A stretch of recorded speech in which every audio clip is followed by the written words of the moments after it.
Ucraniano, tarda.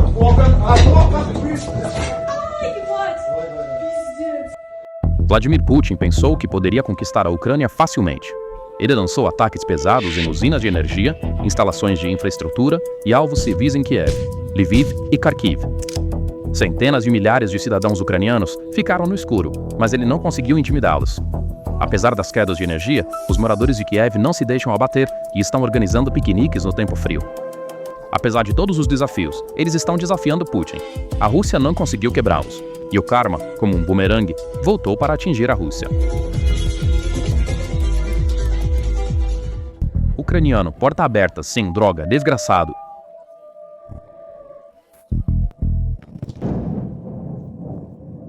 Agora, este vai ser um tópico controverso, e eu não me importo se o YouTube não o promover.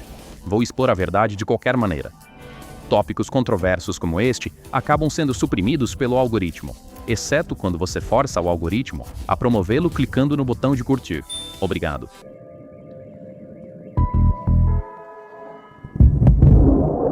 Esta é Belgorod, e é aqui que a cidade está lutando para sobreviver sob o ataque mais devastador que viu desde que a guerra começou. Na noite de 24 de janeiro, esta cidade fronteiriça russa experimentou o inferno. Os novos mísseis HIMARS da Ucrânia mergulharam a cidade em completa escuridão num instante. As usinas termoelétricas foram atingidas, transformadores explodiram e a água foi completamente cortada. Até a mídia russa teve que admitir: Belgorod está acabado. Mais de 40 mísseis atingiram o coração do reduto seguro de Moscou. Isso não foi um movimento aleatório. Foi vingança pelo ataque a Kiev. Na noite de 24 de janeiro, a Rússia lançou um dos maiores ataques de sua história a Kiev. Kinzhal, mísseis hipersônicos Zircon, mísseis balísticos Iskander, todos foram lançados com um único propósito: deixar Kiev na escuridão e no frio. As usinas termoelétricas 5 e 6 foram alvo, mas a resposta dos ucranianos foi clara: se não houver luz, acenderemos nosso próprio fogo. E esse fogo caiu sobre Belgorod. As Forças Armadas da Ucrânia, AFU, forças de mísseis, implantaram seus ativos mais avançados antes mesmo de a fumaça ter se dissipado do enorme bombardeio de mísseis da Rússia, visando a infraestrutura civil em Kiev. 2 atores críticos estavam na vanguarda da arquitetura desta operação: mísseis HIMARS de nova geração e mísseis de cruzeiro Flamingo com uma baixa seção transversal de radar, baixa RCS. As pessoas de Belgorod começaram a assistir a um espetáculo de fogos de artifício no céu noturno, mas esse espetáculo rapidamente se transformou em um pesadelo. Aproximadamente 40 a 50 mísseis foram direcionados à cidade de maneira coordenada. Vídeos compartilhados em canais locais do Telegram, mostrando o horror da situação, documentaram o profundo choque na frente doméstica da Rússia, com civis gritando: "Abra a porta!" Enquanto corriam para os abrigos. Droga. Sim, ó Deus! Os sistemas de defesa aérea S-400 e Pantsir da Rússia foram oficialmente paralisados sob este intenso bombardeio de mísseis. Os principais alvos do ataque não foram edifícios selecionados aleatoriamente. A Ucrânia mirou na usina termoelétrica de Belgorod, TPP, e em nós, críticos de energia com dados de ataque de precisão. As enormes bolas de fogo vistas provaram que os mísseis atingiram a sala de turbinas, a parte mais sensível da usina. Em uma usina termoelétrica, o desligamento das turbinas significa que o sistema se desliga em questão de segundos. De fato, após as explosões, o centro da cidade e os bairros ao redor foram instantaneamente mergulhados na escuridão. O governador de Belgorod, Gladkov, tentou encobrir o fracasso do exército, medindo a profundidade das crateras no local dos destroços, mas não conseguiu esconder a destruição causada por mais de 50 explosões. O alcance desta operação não se limitou a Belgorod. Ataques também foram realizados em regiões estratégicas como Oriol, Briansk e Penza. Moscou e seus arredores também não conseguem escapar da retaliação da Ucrânia, já que a Ucrânia frequentemente mira nessas áreas. Despedaçar a doutrina de defesa aérea da Rússia estava muito além de uma simples escaramuça de fronteira. Foram uma das operações de destruição simétrica mais sofisticadas da história militar. Para entender a anatomia desta operação, precisamos voltar o calendário apenas 3 dias para o ataque em Oriol, em 21 de janeiro, porque a escuridão total em Belgorod foi, na verdade, o resultado daquele gatilho tecnológico acionado em Oriol. A geografia russa, estendendo-se de Moscou a Oriol, de Belgorod a Saratov e Engels na linha do Volga, e de lá até Krasnodar, foi gradualmente engolfada em um anel de fogo. Centenas de milhares de russos foram instantaneamente mergulhados no frio e na escuridão. As quedas de energia paralisaram os serviços sociais na Rússia. O país foi mergulhado no caos. Para entender a audácia desta operação, devemos primeiro olhar para o topo do mapa, para Moscou, o coração do poder russo. O Ministério da Defesa russo havia implantado sistemas Pantsir, baterias S-400 e escudos de guerra eletrônica ao redor da capital. Moscou era considerado uma fortaleza inexpugnável. No entanto, a inteligência ucraniana demoliu essa afirmação com uma única operação à meia-noite. O alvo era a cidade estratégica de Krasnozavodsk, no Oblast de Moscou. Este não é um subúrbio comum. É um ponto crítico na cadeia de fornecimento industrial e energético da capital. Imagens da área provaram que uma estação de transformadores foi completamente devastada por sabotagem ou um ataque de drone. Os oficiais russos se apegaram à habitual mentira sobre destroços caindo. No entanto, sons sucessivos de explosões na região de Serpukhov gritam que isso não foi um acidente isolado, mas um ataque coordenado visando romper o anel de energia de Moscou. Droga, espero que não nos ferremos aqui. Não vamos nos ferrar. Olhe para aquelas explosões ali. No entanto, a Ucrânia combinou o choque em Moscou com destruição nas províncias. Enquanto a Rússia tentava congelar a Ucrânia em uma era do gelo ao atacar a infraestrutura energética de Kiev com mísseis KH-22 e Kinzhal, a resposta da Ucrânia veio na forma da estratégia de cegueira energética. A primeira e mais letal fase dessa estratégia ocorreu em Oriol no dia 21 de janeiro. A Ucrânia implantou seu próprio monstro a jato chamado Flamingo no campo de batalha. O ataque do Flamingo à usina de calor e energia combinada, CHP, em Oriol, deslizando ao nível das copas das árvores, provou ao mundo inteiro a cegueira em baixa altitude dos sistemas russos S-400. A ogiva de 1.150 kg que o Flamingo lançou sobre o salão de turbinas abriu a primeira grande fissura na rede elétrica unificada da Rússia, UPS. Mas o verdadeiro apocalipse irrompeu na noite de 24 de janeiro em Belgorod. Abalada pelo ataque do Flamingo em Oriol e deslocando seus recursos de defesa aérea para o norte, a Rússia deixou Belgorod completamente indefesa. As forças de mísseis das Forças Armadas da Ucrânia viram essa brecha e implantaram seus pacotes HIMARS de nova geração. Descrito por fontes russas como o bombardeio mais longo, este ataque foi o produto de um gênio tático.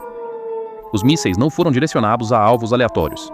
Eles travaram nos centros de controle, torres de resfriamento e nas estações transformadoras principais de 750 kV da usina termoelétrica de Belgorod, TPP. Vamos nos mover um pouco para o sul no mapa, Oriol. Aqui a usina termoelétrica de Oriol foi alvo. Imagens publicadas nas redes sociais mostram o ataque ao edifício principal da turbina ou ao pátio de manobras da usina em toda a sua brutalidade.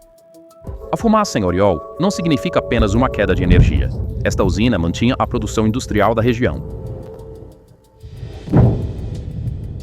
O fato de que drones conseguiram penetrar tão profundamente, bem no coração de Oriol, e atingir a usina com precisão cirúrgica, é prova de que as defesas aéreas russas são completamente porosas. Durante toda a noite, os moradores de Saratov e Engels foram acordados pelo som de motores rasgando o céu, seguido de explosões. Aeroportos em Saratov e Penza foram imediatamente fechados, voos foram suspensos e o espaço aéreo foi fechado para o tráfego civil. Engels, em particular, é de importância crítica, porque é a base dos bombardeiros estratégicos da Rússia. O fato de drones ucranianos terem penetrado o escudo de defesa aérea aqui e infiltrado na cidade mostra que até os ativos mais valiosos do exército russo estão agora encurralados. E o elo mais fraco e trágico da cadeia, Krasnodar e Afipsky. É aqui que a guerra passou de tragédia à desgraça. Quando os drones ucranianos se aproximaram da área, as baterias de defesa aérea russas entraram em pânico. Evidências em vídeo em nossa posse mostram um míssil S-300 disparado pelo exército russo, desviando de curso e atingindo diretamente uma casa civil em Afipsky. As imagens são horríveis. O telhado de uma casa é destruído pelo próprio exército que deveria protegê-la. De outro ângulo, vemos a casa envolta em chamas e os civis indefesos. Isso não é um acidente. É uma combinação mortal de falta de treinamento, pânico e tecnologia obsoleta. Enquanto tenta parar a Ucrânia, a Rússia está bombardeando seu próprio povo.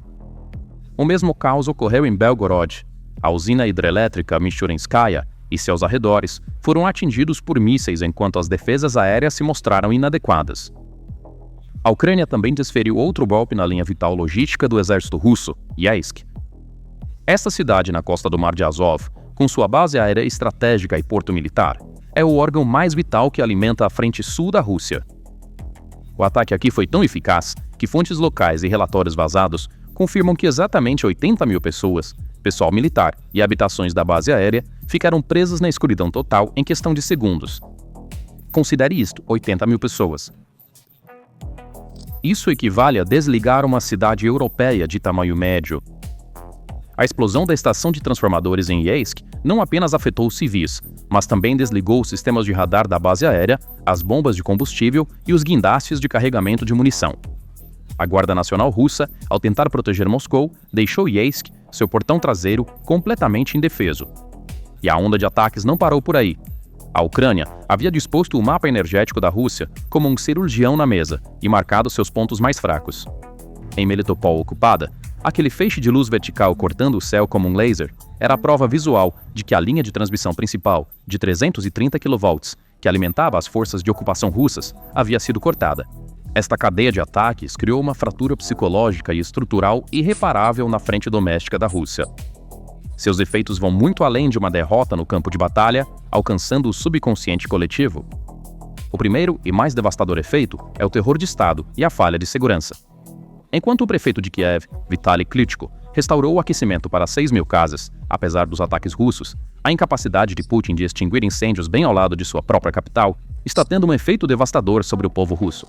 Aquela casa atingida pelo próprio exército em Krasnodar é um ponto de virada para o povo russo. Até agora, o acordo de Putin era: obedeçam-me e eu os protegerei da Ucrânia. As imagens de Afipsky rasgaram esse acordo. Os cidadãos russos agora estão perguntando: quem vai me matar? Um drone ucraniano ou nosso próprio S-300 em pânico? Quando as sirenes de defesa aérea soam, as pessoas correm para os abrigos, não temendo mais o inimigo, mas seus próprios protetores. Este é o começo do fim para um regime. O segundo impacto é a cegueira industrial e energética. A Rússia é um país que enfrenta temperaturas de -20, -30 graus no inverno. Em um clima assim, uma queda de energia não significa apenas escuridão, é uma ordem de congelamento.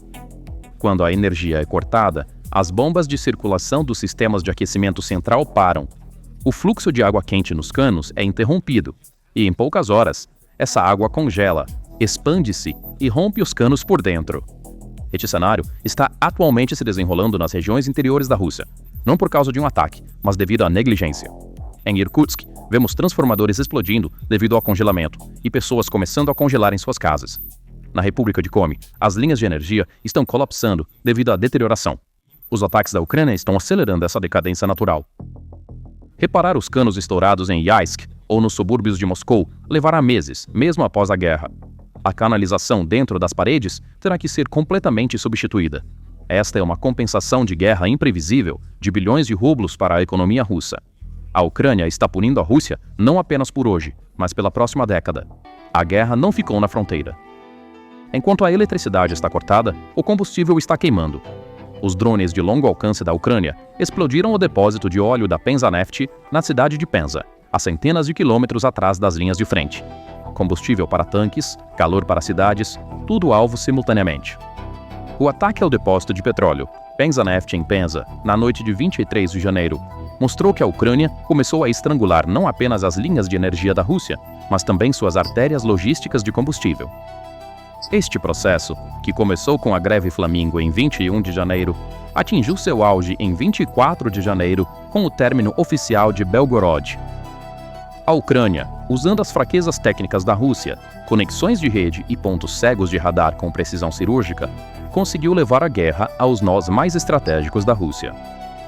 As luzes se apagando em Belgorod e a destruição maciça criada por Flamingo em Oriol são os primeiros dominós em um efeito dominó energético massivo que abalou toda a estrutura energética da Federação Russa. Para entender por que isso é uma catástrofe, devemos examinar a arquitetura pesada da Rússia, conhecida como Sistema de Energia Unificado, UPS. A rede de energia russa é uma cadeia que remonta à era soviética, onde cada região está interconectada. Quando grandes centros de produção, nós, como Belgorod e Oriol, ficam offline, o equilíbrio de tensão no sistema é perturbado. A carga se desloca para outras usinas, e o resultado é que transformadores ao redor de Moscou começam a explodir. A desconexão de Oriol em 21 de janeiro e de Belgorod em 24 de janeiro desencadeou o que chamamos de desequilíbrio de frequência na rede, um pesadelo técnico. Quando os principais nós de produção, como Oriol e Belgorod, se desconectaram, a carga elétrica massiva resultante caiu repentinamente sobre as regiões vizinhas, especialmente os subcentros ao redor de Moscou. Vimos as consequências disso na manhã de 25 de janeiro nos subúrbios de Moscou.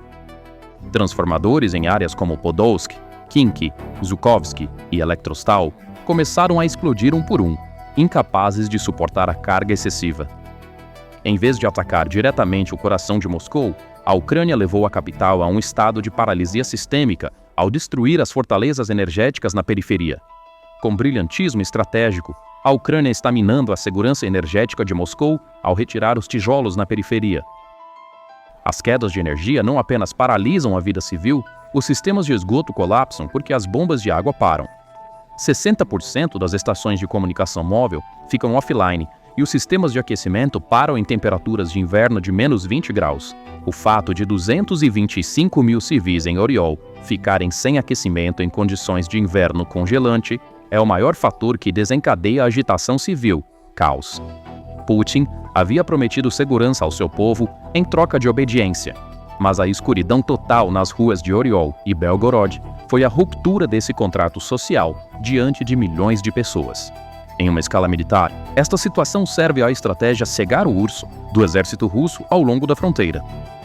Os radares de defesa aérea da Rússia e os sistemas de guerra eletrônica, EW, são alimentados pela rede elétrica. Com a queda de energia, esses sistemas tiveram que mudar para um modo gerador.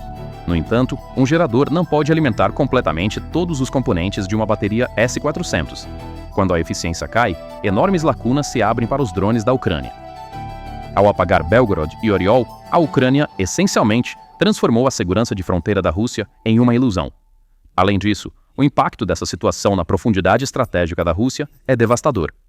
O fato de que apagões estão ocorrendo até em regiões do norte, como Murmansk, onde decolam bombardeiros russos, devido a falhas em transformadores, mostra quão frágil é a infraestrutura da Rússia. A admissão do governador de Murmansk, Chibis, de que os reparos levaram tempo, é, na verdade, prova de que toda a Rússia está à beira de um colapso de infraestrutura, devastada. Com os ataques de 21 e 24 de janeiro, a Ucrânia mirou não apenas nos transformadores, mas na capacidade da Rússia de funcionar como um Estado. A destruição de Belgorod e o choque tecnológico criado pela Operação Flamingo, em 21 de janeiro, declaram que um limiar irreversível foi cruzado na guerra. Isso não é apenas retaliação, é o checkmate estratégico da doutrina da Rússia invencível, de Putin. A guerra não é mais uma notícia distante para a Rússia. É a própria essência daquela escuridão ameaçadora que se infiltra pelas suas janelas todas as noites. Então, quais são seus pensamentos sobre este assunto? Por favor, compartilhe suas opiniões nos comentários. Para se manter informado sobre as análises especiais da PPR Global, inscreva-se em nosso canal. E não se esqueça de ativar as notificações. Obrigado por nos escolher. Obrigado por nos escolher. Obrigado por nos escolher.